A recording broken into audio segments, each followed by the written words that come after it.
menampilkan tentang anatomi tubuh manusia. Yang pertama, saya akan membahas tentang sistem saraf. Sistem saraf adalah jaringan kompleks yang memiliki peran penting dalam tubuh untuk mengatur setiap kegiatan dalam tubuh.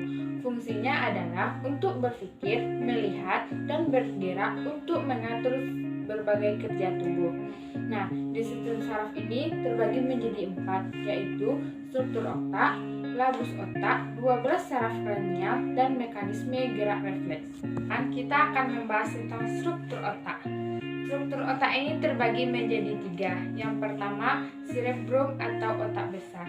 Berfungsi untuk mengatur gerakan sentuhan, penglihatan, pendengaran, penalaran, dan permasalahan dan emosi. Yang kedua ada cerebellum atau otak kecil yang berfungsi untuk mengatur, mengkoordinasikan gerakan, menjaga keseimbangan, mempertahankan postur tubuh. Yang ketiga ada brainstem atau batang otak yang berfungsi stasiun memancar yang menghubungkan otak besar ke saraf, tulang belakang, serta mengirim pesan di antara berbagai bagian tubuh atau otak. Nah, di brainstem ini terbagi menjadi 3. Yang pertama spons, medula, dan spinal cord. Nah, teman-teman, sekarang kita masuk ke lobus otak. Lobus otak ini terbagi menjadi 4 bagian. Yang pertama, lobus frontal. Lobus frontal ini terletak di bagian depan, kira-kira sejajar dengan tulang dahi. Berfungsi mengendalikan gerakan, ucapan, perilaku, memori, emosi, kepribadian, dan berperan dalam fungsi intelektual seperti pemecahan masalah, penalaran, berpikir, pengambilan keputusan, dan perencanaan. Yang kedua, lobus parietal yang terletak di belakang lobus frontal, yang berfungsi mengendalikan sensasi seperti bersentuh, tekanan, nyeri, suhu, dan mengendalikan orientasi atau pemahaman tentang ukuran, bentuk, dan arah. Ketiga ada lobus temporal, terletak di sisi kanan dan kiri otak di dekat telinga. Lobus ini berfungsi mengendalikan indera pendengaran, ingatan, emosi, dan juga berperan dalam fungsi bicara. Yang keempat ada lobus occipital yang terletak di bagian belakang otak yang berfungsi untuk mengendalikan fungsi penglihatan. Nah, teman-teman, selanjutnya kita akan membahas tentang 12 saraf kranial. Nah, yang pertama kita akan membahas tentang olfaktori. Olfaktori terkait dengan fungsi sensoris yang berhubungan dengan penciuman. Olfaktori merupakan 2 saraf yang berasal dari cerebrum. Nah, yang kedua saraf optik. Berfungsi yang berhubungan dengan penglihatan. Saraf optik ini juga menyampaikan informasi dari retina mata ke otak. Yang ketiga ada oculomotor yang berfungsi untuk membantu pergerakan mata dan berkedip. Selanjutnya yaitu traker, yaitu saraf yang menghantarkan obat arterius superior yang menggerakkan saraf mata ke atas, keluar, dan ke dalam. Yang kelima yaitu tragémia. Tragémia ini merupakan saraf yang terbesar dan dia juga memiliki 3 jenis, yaitu ophthalmia, maxilla, dan mandibula. Selanjutnya yang keenam yaitu abduction. Abduction ini berfungsi untuk motorik pada mata. Selanjutnya yang ketujuh yaitu facialis. Facialis ini merupakan saraf yang terkait dengan wajah. Selanjutnya yaitu saraf vestibulocochlear, yaitu sebagai saraf pendengar dan keseimbangan saraf. Saraf ini terbagi menjadi 2, yaitu vertibular. Vertibular ini berfungsi untuk mengumpulkan informasi mengenai telinga dan bagian dalam. Selanjutnya cochlea.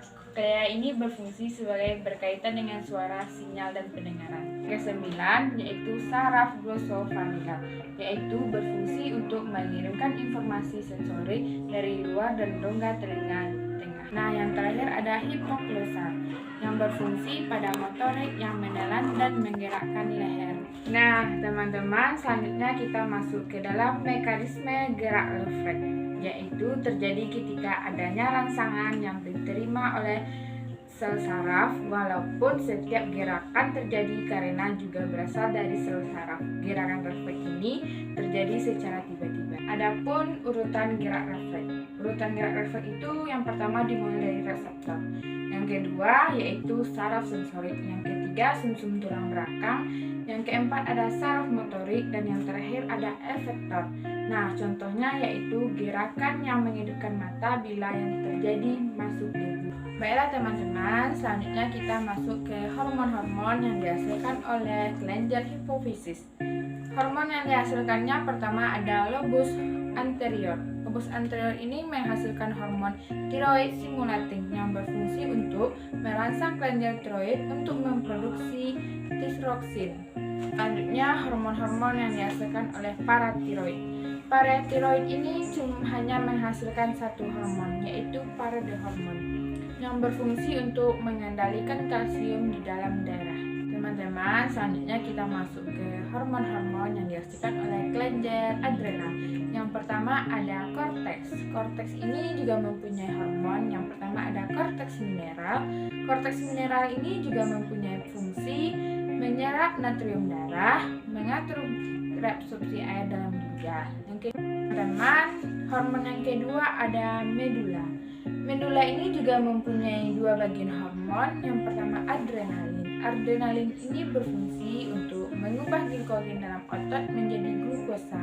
Yang kedua non-adrenalin, berfungsi untuk bekerja sama dengan hormon kortisol. Selanjutnya ada hormon-hormon pankreas. Hormon-hormon yang dihasilkan oleh pankreas ini ada insulin. Insulin ini berfungsi mengubah glukosa menjadi glukogen. Yang kedua ada glukogen. Glukogen ini juga mempunyai fungsi kebalikan dari insulin, yaitu mengubah glukogen menjadi glukosa. Baiklah, kita masuk ke hormon yang terakhir, yaitu hormon-hormon yang dihasilkan oleh kelenjar timus. Pertama ada timopoietin atau timulun. Dia mempunyai fungsi bagaimana kita tahu sel T, dan kita bisa mengubah sel T itu menjadi sel-sel spesifik. Yang kedua ada timosin. Timosin ini mempunyai fungsi mengubah respon imun menjadi pembentukan atau penguatan di sel T. Nah, teman-teman, selanjutnya kita masuk ke sistem reproduksi. Sistem reproduksi adalah kumpulan organ internal dan eksternal yang bekerja sama untuk tujuan reproduksi. Nah, teman-teman, yang pertama kita masuk ke sistem reproduksi laki-lakinya. Yang pertama ada gas, yang berfungsi untuk tempat keluarnya urin dan air mani. Yang kedua ada restrictim, yaitu tempat mengeluarkan air seni dan air mani. Yang ketiga ada epididymis, yang berfungsi untuk mengangkut sperma dan pematang sperma. Yang keempat ada testis, yang berfungsi untuk memproduksi sperma.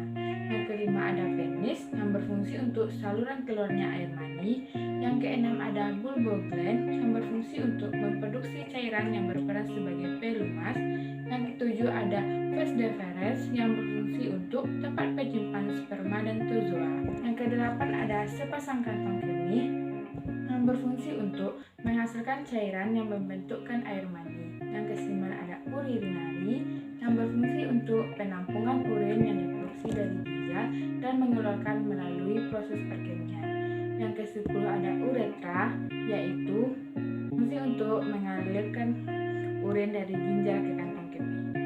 Nah, bagian organ reproduksi wanita bagian dalam. Yang pertama ada kolon, yang berfungsi untuk mencampurkan bitim dengan enzim pada saluran sperma. Yang kedua ada tuba Fallopi, yang berfungsi tempat bekerjanya sel telur dari ovarium menuju rahim. Yang ketiga ada ovari, yang berfungsi menghasilkan sel telur. Yang keempat ada uterus, yang berfungsi memberi makanan dan minum sel telur yang telah dibuahi. Yang kelima ada kantong kemih, yang berfungsi untuk menampung urin yang diproduksi di ginjal. Yang keenam ada vagina, yang berfungsi untuk saluran tengah bumbung ke rahim. Yang ketujuh ada anus, yang berfungsi untuk mengeluarkan feses. Yang kedelapan ada rektum, yang berfungsi untuk tempat penyimpanan sementara feses. Selanjutnya kita akan masuk ke sistem reproduksi wanita bagian luar. Pertama di sana ada labia mayora, yaitu melindungi organ reproduksi wanita bagian luar. Yang kedua ada labia minora, yang berfungsi untuk melindungi vagina dan uretra. Yang ketiga ada klitoris, yang berfungsi untuk memberikan kenikmatan seksual. Yang keempat ada lubang vagina, yang berfungsi untuk jalan lahirnya bagian lunak yang mengendalikan lender dan darah lumen. Yang kelima ada anus yang berfungsi untuk jalan keluarnya feses. Yang keenam ada uretra yang berfungsi untuk mengeluarkan urin dari kantong kemih. Yang ketujuh ada selaput darah yang berfungsi untuk melindungi bukaan vagina dan area selaput sekitarnya selama pertumbuhan wanita. Teman-teman, sekarang kita akan masuk ke sistem perkemihan. Sistem perkemihan adalah sistem perkemihan yang merupakan sistem yang penting untuk pembuahan dan sisa-sisa metabolisme makanan yang dihasilkan oleh tubuh. Adapun macam-macam perkemihan, yang pertama ada ginjal. Ginjal ini berfungsi untuk menyaring darah. Selain menyaring darah, ginjal juga berfungsi untuk menyaring mineral dari darah, menjaga keseimbangan cairan tubuh, menyaring zat-zat racun. Adapun bagian-bagian ginjal, yang pertama ada nefron. Nefron ini untuk mengambil darah, memetabolisme nutrisi, dan membantu untuk mengeluarkan produk limbah dari yang telah diserap. Kedua ada renal corpus. Disebut juga dengan badan Malpighi.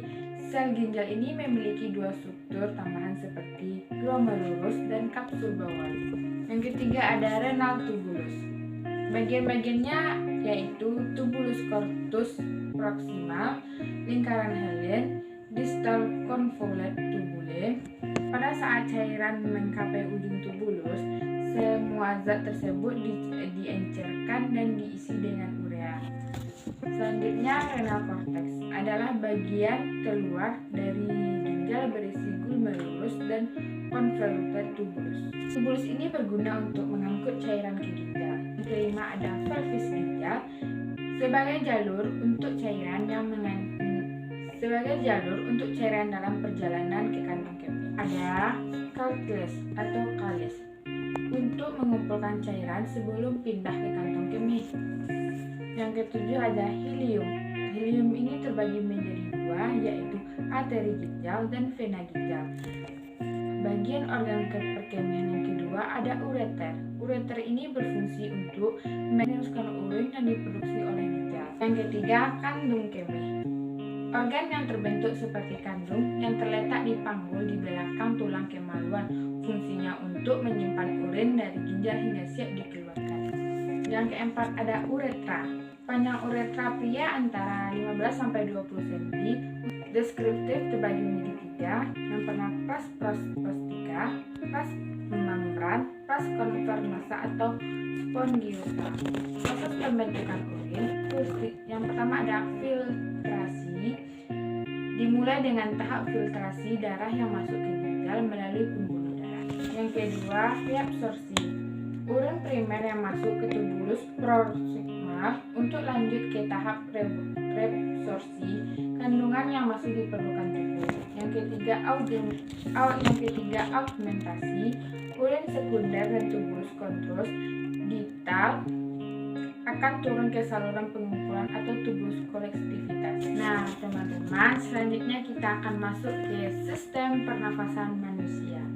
Sistem pernafasan adalah proses menyelenggarakan udara masuk yang keluar dari paru-paru untuk memfasilitasi pertukaran gas dengan lingkungan eksternal tubuh, terutama dengan masuknya oksigen dan pembuangan karbon dioksida. Alat pernafasan manusia. Yang pertama ada rongga hidung sebagai tempat masuk dan keluarnya ke tenggorokan. Yang kedua ada faring. Faring ini ada berfungsi untuk menyalurkan aliran udara dari hidung dan mulut ke trakea. Yang ketiga ada epiglottis yang berfungsi untuk mencegah makanan dan masuk ke saluran udara di tenggorokan. Yang keempat ada laring. Laring berfungsi untuk melindungi saluran pernafasan dan menyaring benda asing yang masuk ke dalam saluran pernafasan. Yang kelima ada trakea, berfungsi untuk menyalurkan udara ke paru-paru. Yang keenam ada bronkus, berfungsi untuk menyalurkan udara dan saluran nafas. Yang ketujuh bronkiolus, berfungsi untuk mengendalikan jumlah udara yang masuk ke paru-paru ketika bernafas. Yang kedelapan alveolus, sebagai tempat pertukaran oksigen dan CO2 di paru-paru. Inspirasi yaitu udara yang masuk, ekspirasi udara yang keluar. Baiklah teman-teman, selanjutnya kita akan masuk kepada sistem integumen. Sistem integumen ini berasal dari kata integumentum. yang artinya penutup. Sistem integumen mengarah pada struktur kulit dan aksesorisnya merupakan sistem organ terbesar pada tubuh. Aksesoris yang dimaksud yaitu kuku, rambut, dan kelenjar. Kulit dan aksesoris merupakan sistem integumen, isinya yang berperan dalam perlindungan penyeluruhan bagi tubuh. Kulit terbuat dari beberapa lapisan sel dan jaringan yang diikat oleh struktur yaitu jaringan ikat. Fungsi kulit yang pertama, melindungi tubuh, mengatur suhu tubuh, sebagai alat ekspresi, sebagai indera peraba, sebagai pembentukan pigmen, penyimpanan lemak dan cairan, mengatur respon imun, sebagai sintesis vitamin D, media penyambung tulang dan otot yang bergerak otot. Selanjutnya, kelenjar yang ada pada kulit. Yang pertama ada kelenjar keringat, kelenjar minyak, kelenjar serominifera. Selanjutnya, struktur lapisan kulit. Yang pertama ada epidermis. Epidermis merupakan lapisan yang paling luar sel yang terdapat pada epidermis. Yang pertama sel melanosit, yang kedua sel Langerhans, yang ketiga sel Merkel. Lapisan-lapisan epidermis yaitu struktum germinativum, struktum sigmoidum, lapisan granulosom, struktur lucidum, struktur corneum. Struktur lapisan yang kedua ada dermis. Dermis merupakan lapisan tengah yang terdiri dari protein. Struktur fibrin yang dikenal dengan kolagen.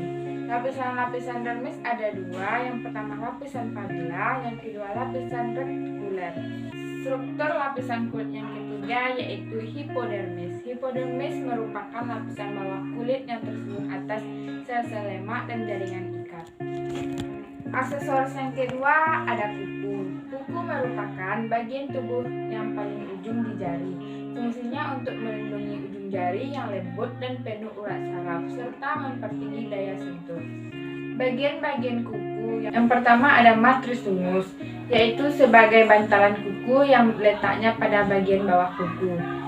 Yang kedua ada laluna. Laluna yang terlihat pada dasar kuku seperti bulan sabit. Sinus unguis yaitu pangkal kuku pada bagian bawah kuku.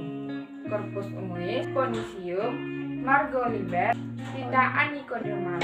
Aksesoris selanjutnya ada rambut. Rambut muncul dari epidermis, berasal dari follikel rambut yang berada jauh dari bawah dermis. Tipe-tipe rambut. Pertama ada rambut halus tidak berpigmen, terdapat pada bayi. Yang kedua, rambut gasak berpigmen mempunyai mendula, terdapat pada orang dewasa. Selanjutnya ada fungsi rambut. Yang pertama ada melindungi kulit dari pengaruh buruk, mengatur suhu, mendorong penguapan keringat, indera peraba yang sensitif. Bagian-bagian rambut ada dua. Yang pertama akar rambut dan batang rambut. Proses penyembuhan luka. Pertama ada proses hemostasis. Secara otomatis berkumpul dan membentuk gumpalan darah. Selanjutnya proses inflamasi, peradang atau pembengkakan. Proses proliferasi yaitu pembentukan jaringan baru. Tahap-tahap pematangan. Pada tahap ini luka sudah tertutup, tapi proses penyembuhannya masih berlanjut sehingga sering terjadi luka terasa gatal, meregang atau mengerut. Baiklah teman-teman semuanya, selanjutnya kita akan membahas tentang muskuloskeletal. Muskuler yaitu jaringan otot yang memiliki 4 jaringan primer yang terdiri dari sel-sel otot yang khususnya untuk berkontraksi. Ciri-ciri otot. Yang pertama kontraksi, yang kedua stabilitas, yang ketiga ekstensibilitas, yang keempat elastisitas. Jenis-jenis otot. Yang pertama ada otot rangka. Otot rangka merupakan bagian terbesar tubuh kita. Adapun fungsinya untuk menggerakkan tubuh. Ciri-ciri otot rangka yang pertama bercorak lintang, terdapat pada rangka tubuh. Yang kedua bergerak sesuai kesadaran.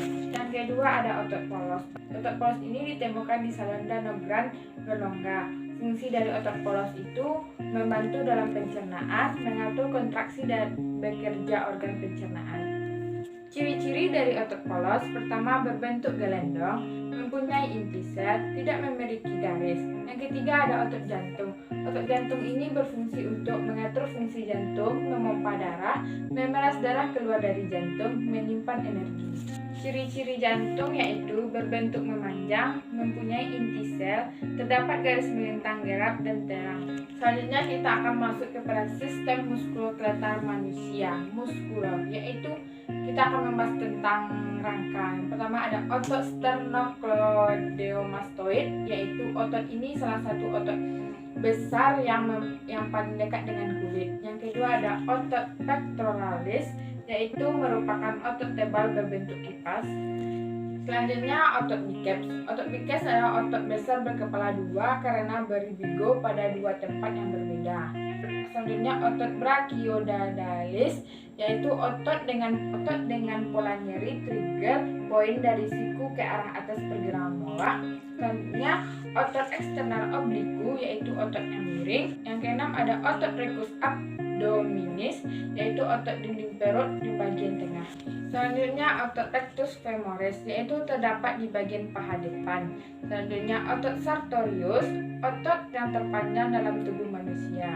Selanjutnya otot quadriceps, yaitu otot pada sendi lutut yang mempunyai 4 kepala yang berbeda. Selanjutnya otot extoridi-ligamentum longus, yaitu otot penet yang terletak di bagian lateral depan kaki. Yang terakhir yaitu otot tibialis anterior, yaitu otot pada manusia yang berasal dari 2/3 bagian atas permukaan lateral. Selanjutnya kita akan masuk ke bones atau tulang. Yang pertama ada mascula, yaitu tulang rahang atas. Yang kedua ada mandible, yaitu tulang wajah terbesar dan terkuat. Yang ketiga ada clavicula, yaitu tulang ramping berbentuk S panjang 6 inci atau 15 cm. Yang keempat ada humerus, yaitu tulang panjang pada lengan yang terletak antara bahu dan siku. Yang kelima ada ribs, yaitu tulang panjang yang melengkung dan membentuk rongga rusuk. Yang keenam ada sternum, yaitu tulang yang terletak di bagian tengah dada dan berbentuk pipih. Yang ketujuh ada radius. Radius yaitu tulang lengan bawah yang menyambungkan bagian siku dengan tangan sisi ibu jari. Yang ke-8 ada ulna. Ulna itu tulang panjang di bagian medikal lengan bawah. Yang ke-9 ada pelvis, yaitu daerah batang tubuh bagian bawah yang berada di antara abdomen dan paha. Yang ke-10 ada femur, yaitu bagian tubuh terbesar dan tulang terkuat pada tubuh manusia. Yang ke-11 ada tibia, yaitu tulang kuat yang berada di bawah lutut. Dan yang terakhir ada fibula. Fibula sebuah tulang yang terletak di belakang tulang kiri. Baiklah teman-teman, selanjutnya kita akan masuk ke sistem kardiovaskuler, yaitu merupakan organ sirkulasi darah yang terdiri dari jantung, komponen darah dan pembuluh darah yang berfungsi untuk memberikan dan mengalirkan sirkular oksigen dan nutrisi ke seluruh jaringan tubuh yang diperlukan dalam proses metabolisme tubuh. Selanjutnya ruang jantung. Ruang jantung ada atrium kanan, menerima darah dioksigenasi. Selanjutnya vertikal kanan, yaitu menerima darah dari atrium kanan. Selanjutnya atrium kiri, yaitu menerima darah teroksigenasi. Selanjutnya vertikal kiri, yaitu menerima darah dari atrium kiri. Selanjutnya katup jantung. Jantung itu ada atrium dan vertikal terpisah oleh kutub jantung. Kutub itu terbagi menjadi dua, yaitu kutub pulmoner pada kanan jantung, kutub aorta pada sisi kiri jantung. Selanjutnya pembuluh darah sistematik, disebut juga dengan descendens. Descendens terbagi menjadi dua, yaitu part torcular, part abdominalis.